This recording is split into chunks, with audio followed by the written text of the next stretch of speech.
권위가 교회에 그대로 부여되어 있고 교회는 그 일이 집행될 수 있다.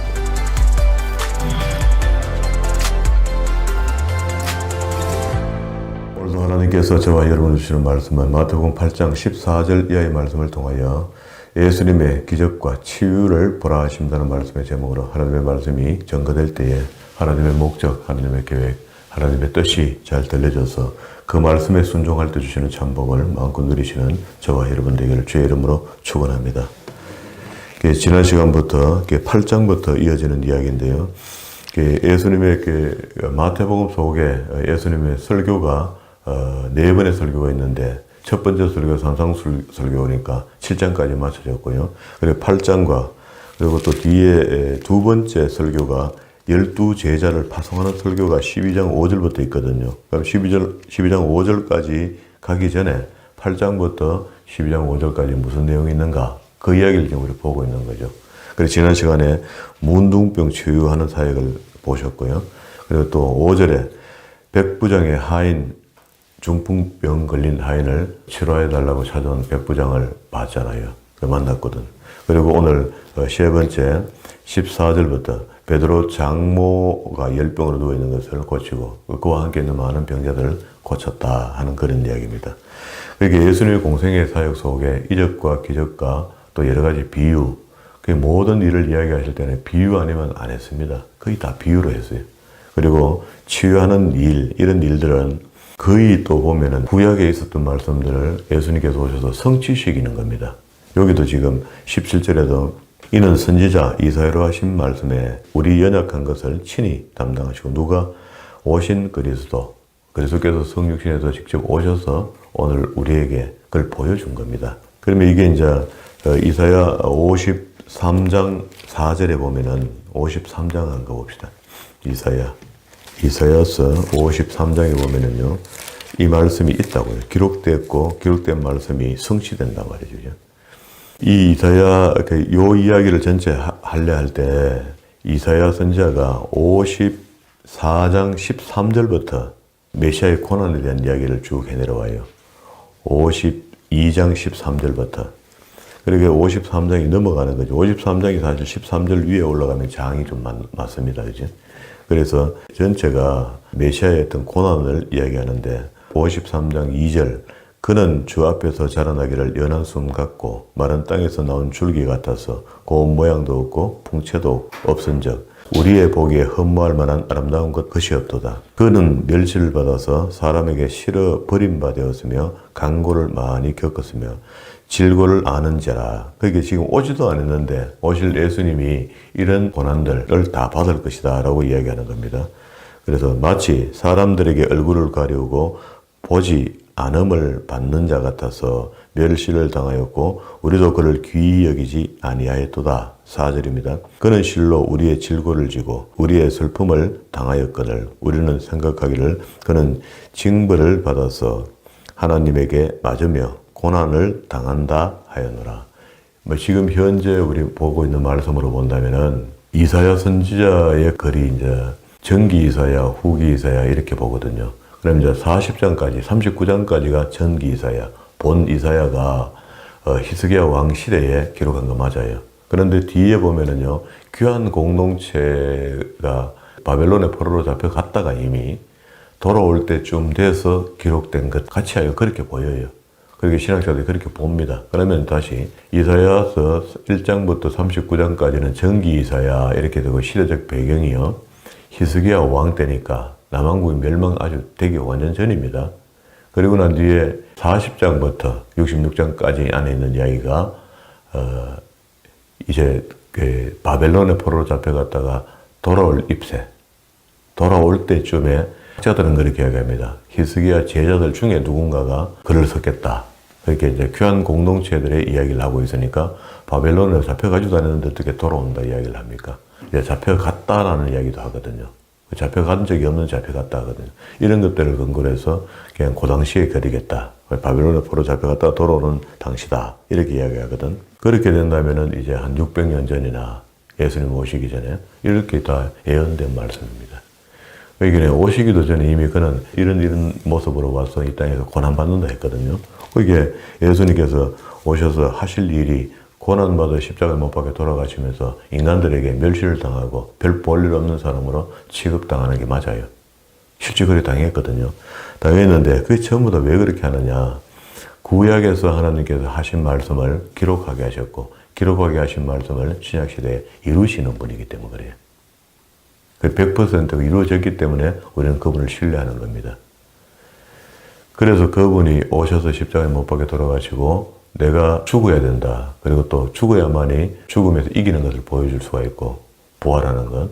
그리고 난 뒤에 그렇게 부활하신 그리스도께서 성천하셨다가 다시 심판하러 오시겠다 할 때 그 심판이 전에는 물로 심판했지만 이번엔 불로 심판하겠다는 겁니다. 마지막 심판은요. 그러면 이제 그런 그리스도의 말씀이 구약의 말씀의 성취가 되는 거죠. 여기다 이제 이런 말씀들이 다 성취입니다.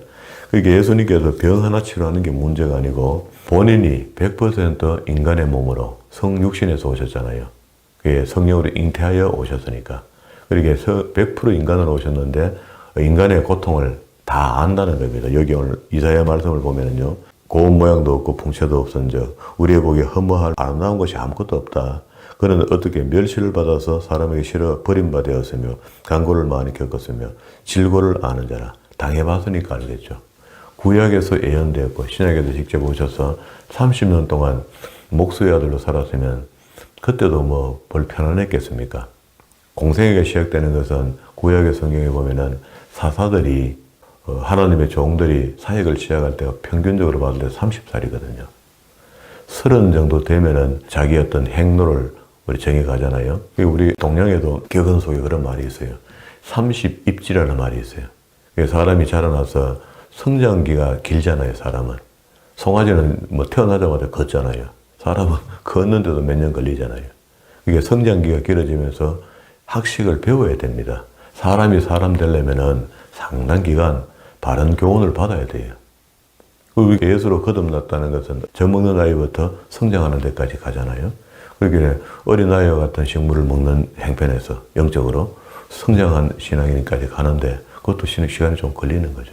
하루아침에 영적 체험을 했다고 해서 자기가 어떤 사람보다는 월등하다, 탁월하다 이렇게 말할 수 없습니다. 물론 주님 말씀에 먼저 된 자가 나중되고 나중 자가 먼저 된다 이런 거는 끝난 걸 이야기하죠. 천국 들어가는 걸 보니까 먼저 됐다고 해서 천국 먼저 가는 것도 아니더라 그런 말이거든. 예수님께서 직접 다 당해보시는 그런 일들을 구약에서 예언된 대로 신약에 오셔서 당해봐야 되고 또 그렇게 해야만이 우리의 아픔을 나은다 그런 이야기입니다. 그가 안 당해봤는데 우리를 어떻게 위합니까? 그러니까 진짜 인간들 세상에서 인간의 모습으로 다 당해보시고 그렇게 안다 하는 거죠. 이게 하나님을 안다는 것도 역시 그런 겁니다. 성경을 다 배우고 난 뒤에 하나님을 조금 알 듯하다. 이게 야다 이렇게 얘기하죠. 야다. 히브리어로 야다 하는 말이 하나님을 안다는 이야기거든요. 왜 아는데 우리가 하나님을 얼마나 아나 말이죠. 너무 모르는 거죠. 조금 알고 조금 느껴지는 걸 갖고 알면은 그 교만하다 이렇게 하거든요. 이게 하나님의 뜻을 아는 것 쉽지 않습니다. 그러나 성령께서 우리와 함께 하시기 때문에 우리는 약간 초월해서 빠른 시간 내에 배울 수 있고 알게 할 수 있도록 그게 하나님을 잘 의지하면 가능한데 혼자서 공부해갖고는 이거 안 되죠. 혼자서 배워서 힘듭니다. 자, 그리고 이제 18절부터 22절에는요. 이게 베드로 장모 10병 고치는 거 이거 별것 아니죠. 그러니까 이걸 모본으로 본다면은 자기 아들을 잘 건수해주는 예수님이 랍비, 선생이 되어 있으니까 섬기는 것도 있겠지만 자기에게 은혜 베풀어 주신 분을 섬기는 건 당연한 겁니다. 예를 들어서 목사가 성도들에게 천국 가는 길을 가르쳐 주고 있는 걸 성도가 깨달아서 그러면은 목사를 섬길만 하잖아요. 목사를 섬겨가 신격화시키자 그런 게 아니고 우리는 지금 목사를 너무 많이 섬기다 잘 섬기려다가 신격화시켜 놓은 겁니다. 그럼 목사도 망하고 자기도 망해요. 딴 길로 간다고. 그런 것들을 서로 절제 있게 해내는 겁니다. 그러니까 목사는 철저하게 하나님의 말씀으로 성도가 천국 갈 수 있도록 자기 발로 갈 수 있도록 해줘야 돼요. 언제까지 그걸 끌고 다닐 겁니까? 언제까지 마차에 태워 다닐 겁니까? 언제까지 유모차에 태워가 밀고 갈 겁니까? 스스로 설 수 있도록 도와줘야 되는 거죠. 집사님이 성경을 여기서 배웠으면은요, 얼마든지 혼자서 예배할 수 있어야 된다. 그렇죠? 이것도 또 그래요. 혼자서 예배할 수 있도록 한다 이렇게 했더니 혼자 집에서 예배드리고 교회 안 나오고 앉아있어 뭐 합니까? 그건 절대 잘못된 겁니다. 우리가 위기 때가 옵니다. 교회 갈 수 없을 때가 온다고. 이번에 경험해 봤잖아요. 이런저런 뭐 팬데믹이니 뭐니 하니까 교회를 못 가게 되잖아요. 내가 섬기는 교회가 문이 열려있으면 그거 가야 되죠. 잘못하면 무교회주의가 됩니다. 무교회주의는 잘못된 겁니다. 왜 성경에 그리스도 몸된 교회라 했거든요. 머리 대신 그리스도라 했거든요, 교회가. 교회의 권세를 이야기했거든요. 그러니까 그렇게 하면 안 돼요. 바르게 해야 됩니다. 바르게 가르쳐주면 내 마음에 안 들더라도 성경을 보고 확인하고 맞으면 맞는 겁니다. 그래야 되지. 내 마음에 안 든다고 해서 바르게 가르쳐주는 것을 배척하면 천국 길이 딴 길이 돼본다고 갑자기. 그리고 18절과 21절에는요. 제자의 자세를 중간에 넣어놨어요. 예수께서 무리가 자기를 애워삼을 보시고 저편으로 건너가기를 명하시니라. 한 서기관이 나와 예수께 말씀하되 선생님이여 어디로 가시든지 저는 쫓으리다. 요 장면을 연출시킨 거죠. 많은 무리들이 옹집해오니까 거기서 저 자리를 바꾸자. 절로 건너가자. 이렇게 이야기하니까 이야기가 이제 이 사건 하나가 만들어진 거죠. 그래서 예수님께서 요 일에 대해서 이야기를 해줍니다. 나를 따라와. 그래. 어떤 사람이 나를 따라오고 뭘 하려고 따라오느냐 이 말이야. 우리가 다 주를 따르잖아요. 특별히 또 주의 종은 주님이 진짜 그야말로 제자가 돼서 주님의 갔던 길을 가고 싶은 사람을 주님이 불러서 일을 시키잖아요. 그러면 주님이 하셨던 일이 뭡니까? 양들에게 구원에 이르는 메시지를 주게 한 거잖아요. 그러면은 주의 종이 그걸 배워서 그 성경 속에 있으니까 배워서 성도들에게 천국 갈 수 있는 길을 안내해 주는 겁니다. 그 일을 맡은 거거든. 그러면 그 일을 맡은 것을 보고 이제 제자를 하는 거죠. 보세요. 한 서기관이 나와 예수께 말씀하되 선생님이 어디로 가든지 저는 쫓으리다. 제자가 되겠단 말이죠. 주님과 같은 일 내가 하겠다. 예수께서 이르시되 여우도 굴이 있고 뜬금없는 소리를 합니다. 뜬금없는 소리. 공중에 새도 거처가 있으되 오직 인자는 머리 둘 곳이 없다 하시더라.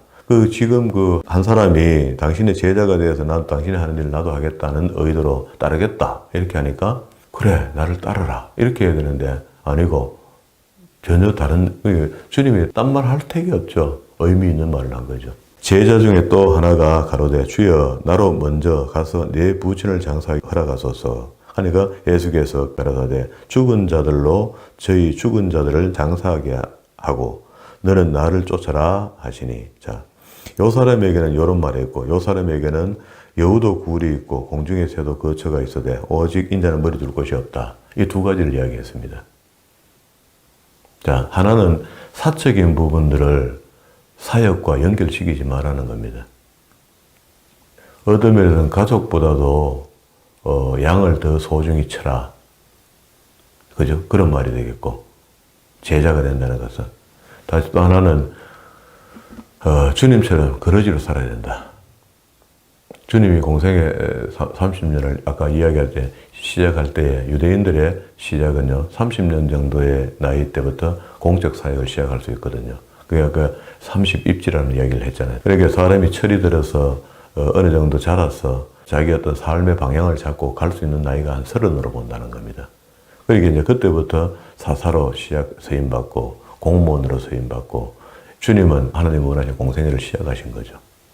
그게 공생애를 시작하는 나이가 한 30 정도 된다 이렇게 본 거죠. 그러니까 이제 여기서 30이 됐을 때까지도 목수의 아들로서 생고생하며 자랐을 것이고 그리고 30 되고 난 뒤에 그때부터 부귀영화를 누리던가 아닙니다. 그때부터 계속 한 대짬 자고 나사로 나병 환자 집입니다. 나사로 집은요. 나사로 집에 가 잠자고 그리고 예루살렘에 성이 건너편에 나사로 집이 있거든요. 계곡을 건너서. 그 계곡을 건너가 또 와갖고 유월절을 지키고 이렇게 했다고. 유월절을 지키는 거의 철들면서 한 8살이나 9살. 그래서 엄마 아빠 따라 유월절 지키러 올라왔다가 나사로 집에 가 자고 이렇게 했던 것 같아요. 그 이제 어른이 되어서 공생이 시작하는데도 당연히 예루살렘 성에 올라가면은 나사로 집에 가 잠자고 이렇게 한 거예요. 그럼 이제 집도 없잖아요. 그 말입니다. 머리 둘 곳도 없다. 그게 이제 그리스도의 형편입니다. 이런데 제자 할래 이 말이죠. 우리 하기 쉬운 말로 제자 말은 예수 믿는 사람 다 하죠. 나도 제자 되고 싶어. 요절 몇 개 외우면 제자 되는 것처럼 이렇게 인식하잖아요. 이런 헌신적인 삶이 가능하냐? 오늘날 목사도 똑같습니다. 요건 진짜 목사한테 하는 이야기거든요. 성도는 성도로서 이렇게 양으로서 있으면 되거든요. 거기서 더 나아가려면은 제자가 되는 거죠, 사실은. 그러면 이제 여기 올 목사들이 이런 삶을 하는데 니 올래? 그럼 다 처음에 할 때 그렇게 하겠다 했죠. 머리 들 것도 없어도 감사하고. 그리고 또 자기 그 가족들을 다 놔두고도 그 하나님 맡기신 양을 더 귀하게 여기고 그렇게 헌신적인 삶을 살아야 된다. 할래? 하는데 이거 힘듭니다. 상당히 힘듭니다. 가족 건수하는 일이 성도 건수하는 것보다 앞서게 되면은 주님은 그거 싫어합니다. 그게 이제 목회자로 우리가 안수 받을 때 사모하고 같이 안수를 받거든요. 둘 다 선서를 같이 하거든요. 안수는 목사만 받는데 옆에 서 있는 사모가 같이 손들고 선서를 하거든. 그렇게 하겠다고. 그러니까 이제 이 길을 같이 가게 되는 거죠. 동역하면서. 이게 말을 무시할 수는 없지만 책임은 전부 목사한테 있습니다. 결국은. 이리 가자 저리 가자 해도. 그래 가족들에게 좀 인간의 아버지가 저럴 수가 있나 싶어도 주님을 따르고 있거든. 목사의 아들, 딸들에게 참고 그냥 희생해 주는 겁니다. 그러면 상급이 분명히 있거든요. 그런데 목사의 아내는 방법이 없습니다. 당신은 뭐 하지만 저게 하나님 종이기 때문에 그렇게 하면 그런갑다 하고 참아주는 거죠. 이게 주의 종의 길이거든요. 그러면 이런 것들을 성도가 좀 성경에 기록됐으니까 이해하면 좀 좋겠죠. 그런데 이해 안 합니다. 이해도 안 하고 이해도 바라지도 못해요. 지금 시대가 바뀌어버리고. 좀 이런 걸 읽으면 가슴이 좀 먹먹하죠. 지금도 어떤 목사님들은 같은 목사 입장이라 하죠. 큰 교회를 사역하고 있는 목사님도 작은 교회 목사님도 같다고 말은 하죠. 근데 하나도 안 같습니다. 전혀 다릅니다. 큰 교회 목사님은 안에 들어가 보면 알잖아요. 부목사하고 담임 목사하고 벌써 사례가 차이 납니다. 그러면 안 되죠, 사실은. 그런 걸 깨달은 목사님들 간간히 있거든요. 그래서 사례를 평균화시킨 목사님도 있습니다. 담임 목사와 부목사님들 사례를 평균화시키는 사람이 있어요. 근데 그 한 부분을 봤을 때 되게 훌륭한 분이죠. 그런다고 또 다 잘하는 건 아닙니다. 들여다보니까, 그죠? 그리고 23절부터는요, 광풍을 잔잔하게 하십니다. 우리 뭐 자주 읽어서 아는 이야기죠. 26절에 보세요. 예수께서 이르시되 어찌하여 무서워하느냐 믿음이 적은 자들아 하시고 곧 일어나 바람과 바다를 꾸짖으셨다. 주님이 잠시 피곤해서 주무셨죠. 주무시는 동안에 갈릴리 바다가 뒤집어진 거죠. 그러니까 갈릴리는 바다는 아닌데 바다는 너무 크기 때문에 바다라거든요. 그런데 이거는 이제 육지는 덥고 거기는 이제 물이 찹잖아요. 그게 밤이 되면은 물이 찬 물과 육지에 있는 따뜻한 공기가 합해지면서 파도가 이는 겁니다. 심한 파도가 인다 하거든요. 그래서 그 일이 벌어지니까 그래서 바람과 바다를 꾸짖었는데 그거 듣는다는 겁니다. 이거 무생물입니다. 우리가 무생물이지 주님은 다 똑같은 것 같아요. 사람 대하는 것 그리고 또 자연을 대하는 것 다 똑같은 것 같아요. 그러니까 만물들아 찬양하라 이렇게 하죠. 시편에 보면. 하나님이 천지 창조했던 피조가 다 찬양하라 이렇게 하거든요. 그 속에 인간들이 제일 안 하는 거죠. 미물들은 하는데 뭐 요새 이제 귀뚜라미 울기 시작하는데 우리 그 베란다에 귀뚜라미 하나가 얼마나 막 밤새도록 웁니다. 그런데 어떻게 쫓아보내고 좀 하려고 하다가도 마음이 찝찝한 게라 그래도 하나님이 만드셔서 듣게 할 때는 또 의미가 있을텐데 싶어서 아이고 또 참고 말이야. 옛날 같으면 어쨌든 밤에 찾아가 쫓아보내든지 할 건데 아이 그래요. 그게 살인하지 말라 할 때 그게 살생이라는 단어를 쓰거든요. 이제 불교 용어라서 우리가 잘 안 써서 그렇지. 사실은 살생입니다, 살생. 살아있는 생명을 죽이지 마라, 이 말이거든. 그러면은, 우리 그런 책 있잖아. 우리에게 해충은 없다. 하나님이 해충을 안 만드셨다는 거거든요. 모기도 우리에게, 모기를 많이 자주 물린 사람은 그 말라리아에 잘 안 걸린다 하거든요. 면역이 생겨갖고. 그게 모기가 필요한 거죠. 물리는 것도 필요한 거죠. 그래서 어쨌든 뭐 자연을 초월하는 기적을 여기 나타내신 겁니다. 강풍을 잔잔하게 하신 것. 그리고 28절에 와서요. 가다라 지방에 광인을 치유하는 이야기인데 또 예수께서 건너편 가다라 지방에 가심에 귀신 들린 자 둘이 무덤 사이에서 나와 예수를 만나니 저희는 심히 사나워서 아무도 그 길로 지나갈 수 없을 만하더라. 자, 이제 상황이 이렇습니다. 어떤 귀신 들린 자가 있는데, 지금 갑자기 지금 그 광풍이 된 이야기 23절부터 27절까지 있는데, 사역을 하시다가 가다라 지방으로 갑자기 배를 타고 건너갔어요. 건너가서 사실은 이 기사로 보면은 요거 한 건 해결하고 돌아오거든요. 요게 의미가 있습니다. 귀신을 쫓아보내는 사역 하나 하고 돌아오거든요. 그 왜 이러냐. 이게 사람이 이길 수 없는 그 어떤 영적인 현상들이 일어나면은요, 지금도 여전히 하나님께서 그걸 없이 한다. 도와주신다. 그런 의미가 있어요. 그러니까 우리가 되게 두려워할 필요는 없습니다. 귀신이 우리보다 세긴 세지만 보이지 않으니까 우리를 공격할 수 있고, 우리 공격받으면 공격당하거든요. 당하는데 우리가 감당할 만큼 주실 거라는 거잖아요. 그래서 만약에 이게 오버되면은 주님께서 이걸 정리하실 것이다. 성령님께서 하실 것이다. 그렇게 보는 겁니다. 그게 이제 보세요. 29절에 이에 저희가 소리질러 가로되 하나님의 아들이여 우리가 당신과 무슨 상관이 있나이까? 때가 이르기 전에 우리를 괴롭게 하려고 여기 오셨나이까? 사람이 한 사람이 있고 그 사람 속에 귀신이 들어갔는데 그 귀신이 예수님이 오시니까 아무 말도 안 하셨는데 왜 때도 안 됐는데 이 때는 언제입니까? 귀신도 아는 거야. 마지막 심판 때. 그것이 마지막 심판이 아닌데 와 지금 막 반칙 서냐 이 말이지. 그게 이거는 이제 주님만 아시는 거죠. 그게 사람들이 감당치 못하는 귀신이 있으면은요, 지금도 너무 못된 게 있으면 지금도 제압한다. 그런 의미가 있어요. 그러면 때가 이르기 전에 우리를 왜 괴롭게 하러 여기 오셨나이까? 이렇게 하니까 마침 뭐 대답도 듣기 전에 멀리서 많은 돼지떼가 먹고 있는지라 귀신이 다시 조건을 요구합니다. 예수께 간구하여 가로되 만일 우리를 쫓아 내실진데 지옥으로 보내지 말고 돼지떼로 넣어달라.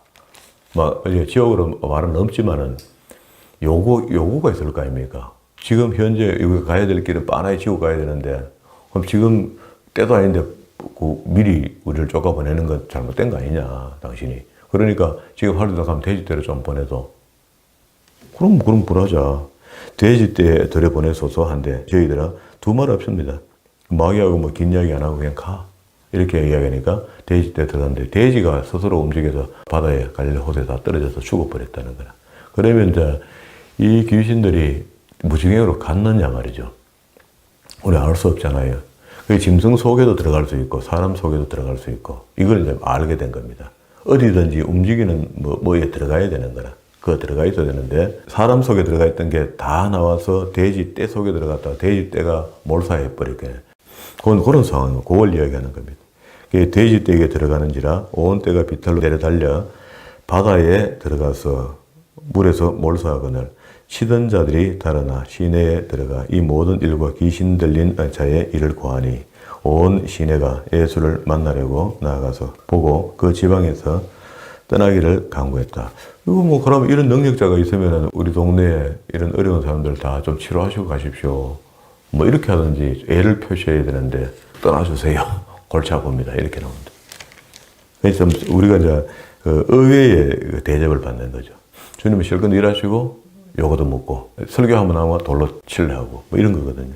하여튼 귀신의 문제를 우리가 다 알 수는 없지만은 하여튼 이 달길로 돼지가 함께 몰사했던 돼지가 죽었을 때 살아서 다시 또 나오느냐, 빠져나와서 또 다른 사람에게 들어가야 되느냐, 그걸 모르겠어요.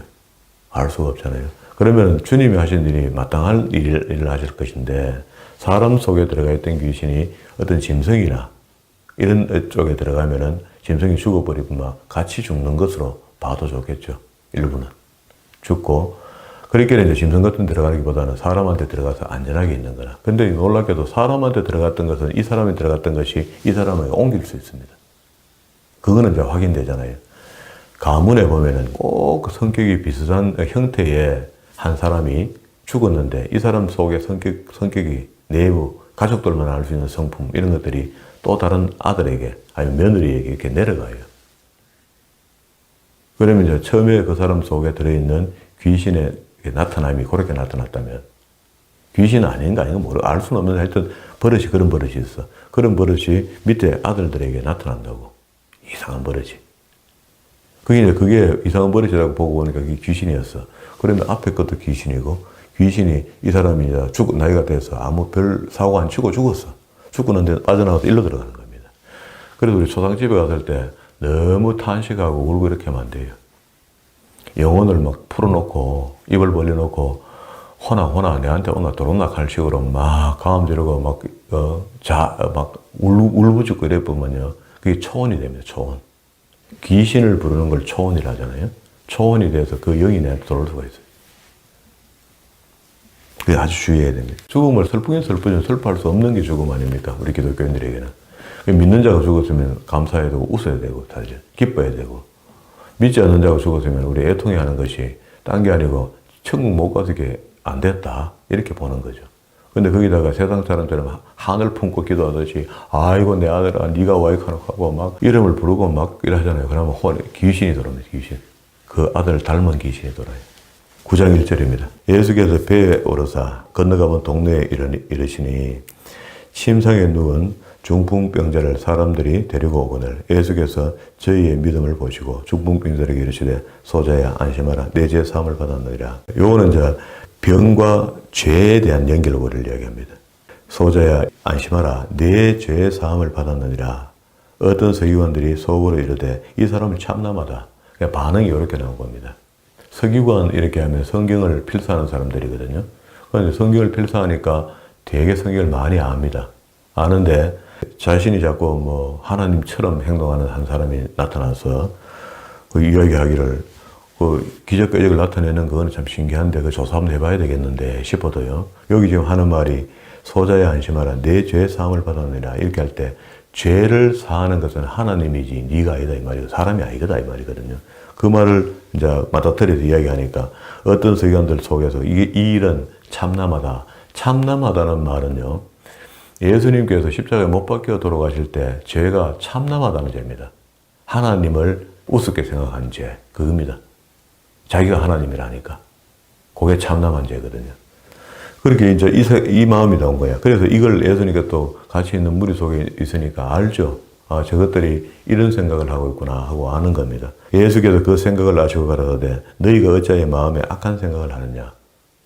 내가 하나님인데 하나님인지 잘 모르잖아요. 모르는데도 불구하고 내 하는 일, 죄를 사하는 일을 했더니 성경을 읽었다는 사람인데 오히려 저가 참남하다 바른 말했죠. 참남하다 바른 말했거든요. 그런데 주를 몰라봤잖아요. 그 요한복음에 보면은요. 빛이 벌써 임하였는데 빛을 싫어하고 그 빛을 싫어하는 이유는 왜 빛을 싫어하느냐. 어둠에 자기가 거했기 때문에 빛을 싫어한다 하거든요. 그렇게 예정된 사람은 예수를 보면 믿게 되지만 깨닫게 되지만 예정 안 된 사람은 아무리 봐도 그리스도인지 모르거든요. 그 차이입니다. 그렇게 빛을 빛으로 못 보고 맹어둠에 그냥 있는 거라. 그렇게 예수를 보고 믿지 못했다는 것은 이미 지옥 갈 백성이 된 겁니다. 너희가 어찌하여 마음에 악한 생각을 하느냐. 이거 성경을 완전 필사하는 정도로 거룩한 사람인데 예수를 만났는데 그 속에 악한 생각을 했다는 거죠. 내 죄 사함을 받았느니라 하는 말과 일어나서 걸어가라 하는 말이 어느 것이 쉽겠느냐. 그러나 인자가 세상에 죄를 사하는 권세가 있는 줄을 너희 알게 하려 하심이라 하시고 중풍병자에게 말씀하시되 일어나 내 침상을 가지고 집으로 돌아가라 하고 죄 사함에 대한 이야기를 다시 재해석해서 가면 네 침상 들고 그냥 가라 하는 것으로 이 사건을 마무리 지어요. 마무리 지었는데 그런데 앞에 내 죄 사함을 받았느니라 하는 말이 이미 나와버렸잖아요. 나와서 이 중풍병자의 병은 원인이 죄로 인한 병이란 말이죠. 우리한테 질병이 올 때 지금은 과학이 막 발달돼가 위장이면은 과식해서 나중에 위장이 병이 났다. 이렇게 보죠. 의사는 그렇게 진단을 해주잖아요. 그런데 위장병이든 벙어리가 되는 병이든 무슨 병이 있으면 그 병은 성경적으로 보면은 죄로 인한 병이 있고 자기 스스로 만든 병, 그러니까 게을러서 누구도 밥 먹고 이렇게 하다가 위장병이 생길 수도 있을 수 있겠죠. 그리고 또 하나는 귀신이 들어와서 그 병을 유발시키는 것도 있고 한 세 부류로 보면 되겠네. 그가 일어나 집으로 돌아가거나 무리가 보고 두려워 이 권세를 사람에게 주신 하나님께 영광을 돌리더라. 그리고 봐요. 서기관은 몰라봤는데 그 기적을 본 사람들은 권세에 대해서 알게 되었습니다. 그러니까 권세가 무슨 권세입니까? 6절에 그러나 인자가 세상의 죄를 사하는 권세가 있는 줄을 이렇게 했습니다. 이 권세가요. 권세가 물론 오늘 하나님의 종들에게도 일부 권세가 넘어와 있을 겁니다. 은사로. 그러니까 12제도를 파송할 때에 권세를 줬다 했거든요. 그리스도께서. 그런 것처럼 지금도 하나님의 은혜 없이 일하는 것은 권세 없이 일한다는 말인데 권세는 그리스도께만 있는 건데 그 당시에 12제자에게만 주신 것이지 그 다음에 사람들에게 준다는 이야기는 아니거든요. 그런 권세가. 뭐 귀신을 쫓고 병 낫게 하는 이런 권세들이. 그러면 이제 지금도 성경에 있는 기적들이 전하는 목사를 통해서 그 이적으로 이렇게 나타내 줬을 때 내한테 있는 권세가 나가서 하는 거 아니잖아요. 그리스도의 권세가 이렇게 나타난 거잖아요. 2000년에 오신 그리스도의 영이 그 일을 하신 거잖아요. 그러면 좀 간결해지죠. 그러면 이제 오늘 여기 이 권세라는 것이 어떻게 성경은 또 변화되었는가. 이걸 우리가 한번 확인합니다. 이 다른 성경에도 똑같이 이야기해요. 세 개의 복음서에 다 기록했거든요. 그런데 이 권세가 에베소서에 한가 봐요. 에베소서. 예수님께서 교회를 어떻게 보고 있는가. 1장 22절에 보면 또 만물을 그 발 아래 복종케 하시고 그를 만물 위에 그를 누구 예수님의 권세라는 게 예수님 십자가에 못 박혀 돌아가셨잖아요. 그러면 그 예수님이 있어야지 권세라는 이야기를 할 수 있잖아요. 만물 위에 교회의 머리로 두셨다. 누구를? 그리스도를. 다시 교회는 그의 몸이니 만물 안에서 만물을 충만케 하시는 자의 충만이니라 이렇게 했습니다. 그러면 이제 에베소서를 몸된 그리스도다 이렇게 하거든요. 그리스도의 몸이 교회가 되었다 이런 말이거든. 교회론이다 이게. 그러면은 그 그리스도가 떠나시면서 이곳에 그 권세의 행함이 교회가 되어 있다는 거예요 지금. 그리고 또 골로새서에도요. 요양에 골로새서하고 에베소서는 한 짝이라 했죠. 골로새서의 1장 18절에 보면은 그는 몸인 교회의 머리가 그의 근본이요 죽은 자들 가운데서 먼저 나신 자니 이는 친히 만물의 으뜸이 되려 하시며. 여기도 이제 그래서 몸이다 있고 머리다 하고 이런 이야기를 해요. 머리 대신 그리스도, 몸된 그리스도 이런 말을 하는데 그게 교회에 아까 이야기 죄를 사하는 권세를 줬다 하는 말이 교회가 지금 그 권위를 갖고 있다는 그 권세를. 교회가. 그런데 주사님, 교회가 그 권세를 가졌는데 우리가 지금 일반적으로 교회를 대할 때 너무 가볍게 대하거든요. 지금 그리스도께서 십자가에 죽으시는까지 사역을 마치시고 다 이루시고 가셨잖아요. 가셨는데 그리스도의 권세가 아까 지금 뭐라 했습니까? 죄를 사하는 권세가 있다 그랬죠. 그걸 보여주기 위해서 죽은 권세를 그냥 네 침상을 들고 그냥 가라 이렇게 안 하고 네 죄 사함을 받았느니라 이렇게 했거든요. 그러니까 죄를 사하는 권세가 그리스도께 있는 게 우리 확실하잖아요. 그런데 그가 다 이루시고 성천하셨어요. 하시고 난 뒤에 에베소서 이야기와 골로새서 이야기는 교회를 가지고 머리 되신 그리스도, 몸된 그리스도다 이렇게 이야기하는 거라. 그러면 그 권세가 교회에 있는 거죠. 그리스도의 몸이 여기 있으니까, 머리가 여기 있으니까. 그러면은 교회의 권세가 이렇다는 겁니다. 죄를 사할 수 있는 권세가 있다는 거죠. 그건 사실 맞죠. 오늘 새로 입교하는 사람이 있으면 그에게 세례를 베풀면서 이제부터 출발이다. 깨끗해졌으니 죄 짓지 말고 깨끗하게 살아. 이걸 가르쳐 주는 거죠. 교회가 그렇습니다. 그럼 대단한 겁니다. 그러면 이제 교회가 교회 돼야 되겠죠. 지도자님, 교회라는 이름을 남녀 호랑개교 하는 경주에 가니까 종교 집단에서 뒤에 그 교회라는 이름을 써놨더라니까. 그건 그 교회 아니죠. 교회인데. 그야말로 단어만 교회라가 교회가 되는 게 아닙니다. 우리가 알고 있는 대한예수교 장로교, 무슨 교회, 침례교, 무슨 교회, 이렇게 다 이름을 자기 교단의 이름을 표시하고 이렇게 붙여놓잖아요. 붙여놓는데, 그거 다 교회가 아니죠. 사실은. 그럼 어떤 게 교회냐? 교회가 교회 돼야 되는 겁니다. 그러면 교회가 해야 될 일이 무엇인가 성경이 분명히 이야기하거든요. 그게 우리가 세상 사람들을 봤을 때 착한 일 좀 한다고 교회다 이렇게 할 수 없습니다. 교회는 하나님을 알게 하는 겁니다. 그 방법이 딴 거 없습니다. 창세기부터 계시록과 성경을 가리키는 게 그 교회가 할 일입니다. 하나님을 알게 하는 일이거든요. 이 외의 것은 그걸 좀 더 잘하려고 우리가 봉사도 하고 헌신도 하고 나눔도 하고 막 이런 부수적인 것들을 하잖아요. 이게 중요한 게 아니단 말입니다. 이게 주가 될 수가 없는 거죠. 그리고 오늘날 교회가 부수적인 것들이 주가 돼버린 경우가 굉장히 많습니다. 우리 이번 주일날 봤던 것도 그 말도 아닙니까? 교회 예수님께서 오셔서 마지막에 뭐 했습니까? 상 파는 자, 매매하는 자를 처음 엎으시고 책망하신 거 아닙니까? 맨 그겁니다. 그 교회가 교회 돼야 된다는 거죠. 그래서 저는 이게 맞다고 생각해서 이 일을 지금 하고 있고, 제가 역량이 부족해서 이거 이상 더 뭘 좀 하려니까 잘 안 돼요. 저는 해보니까 그래요. 그래서 좀 달란트가 있는 집사님들이나 권사님들이나 장로님들 이런 분들이 교회 사랑하는 마음이 있는 분들이 좀 모여줘서 목사님 관광 좀 가요 하면 그런 거 달란트 있는 분들이 있거든요. 잘 인도하고 하는 분들이 있거든요. 계획을 잘 짜고 이런 분들이 좀 나서서 일을 좀 해주면 좋겠어요. 그러니까 공부만 늘 하고 있을 수 없으니까 가서 관광도 좀 하고 돌아오고 머리도 좀 식히고 오고 이런 것도 하면 좋겠어요. 내가 두 가지 일에 능통하지 못하는 것 같아요. 이거 한 가지만이라도 어쨌든 실수 없이 좀 해내고 싶은 그런 마음이 저한테는 아주 강합니다. 그렇게 해서 오늘 여기까지 지금 온 거죠, 우리 교회가.